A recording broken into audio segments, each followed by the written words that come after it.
Eh ben, disons que la saison s'est pas très bien passée puisque mes objectifs n'étaient pas ceux que j'ai eus en fin de saison. Donc ça a commencé par une blessure déjà tout l'hiver. J'ai pas pu m'entraîner, j'ai été convalescent.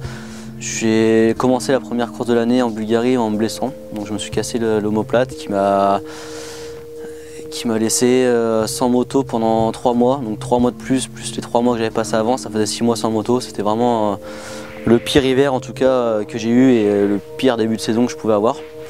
Ensuite donc j'ai repris la moto avec des plus ou moins bonnes courses puisque j'ai commencé petit à petit. J'ai fait des manches 5, des manches 6, 7 et notamment une manche qualif deuxième à Loquette. Donc ça se passait plutôt bien et je me suis reblessé au même endroit qu'en Bulgarie, donc omoplate cassée et rebolote pour 2 mois sans moto. Donc saison un peu oubliée on va dire.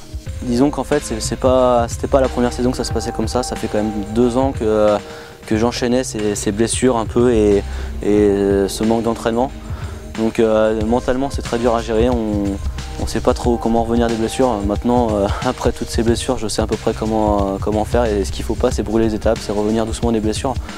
Et maintenant je l'ai compris, maintenant j'espère aussi qu'il n'y aura plus trop de blessures puisque pour un pilote de haut niveau, c'est très compliqué de revenir au top de sa forme après une blessure. Ça prend du temps et de passer des mois blessés, mentalement déjà tu cogites et on se remet en question. Il y a pas mal de choses qui...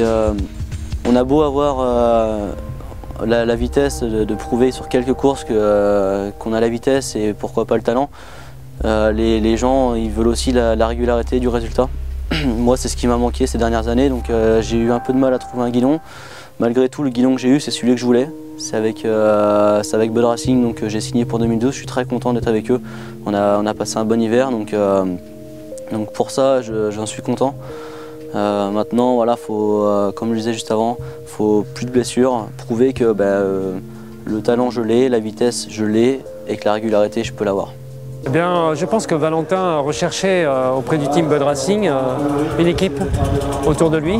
Je crois que c'est ce qu'il avait le plus besoin en ce moment et c'est ce qui a, il me semble, dirigé son choix pour deux choses, donc un encadrement et une moto performante. Donc je crois qu'on peut lui apporter tout ça. Alors le premier travail a consisté justement à trouver une maturité dans son pilotage. J'avais le sentiment que son pilotage justement n'était pas encore complètement abouti. Donc on a cherché justement à lui donner un peu plus d'assurance dans son pilotage.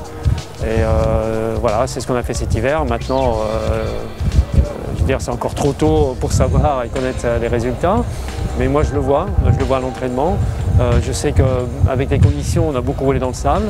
Et je sens qu'il a pris beaucoup de force et justement ce qu'on a recherché par rapport à ces petits défauts, je pense qu'on a gommé une partie de ces défauts et qui devrait vraiment pouvoir l'aider cette année.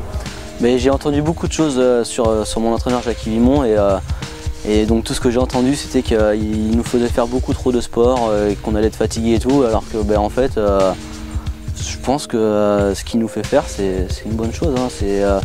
On est des pilotes, on fait de la moto mais on a besoin de faire du sport à côté, c'est important. Voilà, un cycliste il va aller courir aussi, il va faire de la natation, nous c'est pareil, on est crossman mais on doit aussi faire du sport à côté. Après bien sûr l'entraînement et les courses c'est différent, la saison n'est pas encore commencée mais je peux pas encore dire que la préparation était gagnante, mais en tout cas on va voir un peu comment ça va se passer les premières courses et on sera vite fixé.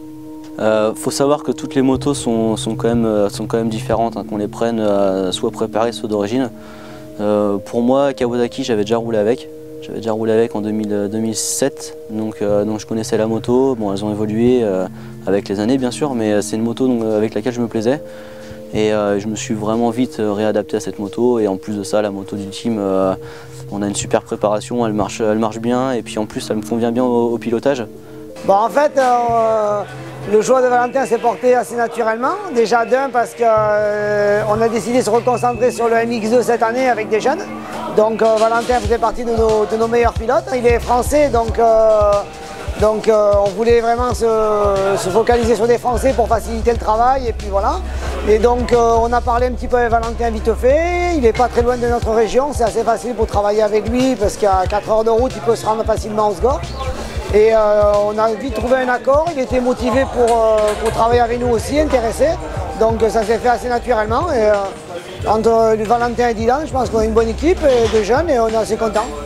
Certes, la Suzuki, de toute façon, c'était une très bonne moto. Voilà, c'était une moto usine, on avait beaucoup de matériel.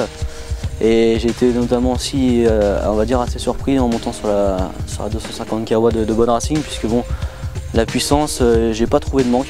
Elle était vraiment en plus bien répartie et au régime, je vais pas dire qu'elle marchait mieux parce que bon, c'est difficile de comparer, mais disons qu'on a une très bonne moto et que ce soit team usine ou team semi-usine, pour le moment, j'en vois pas de différence.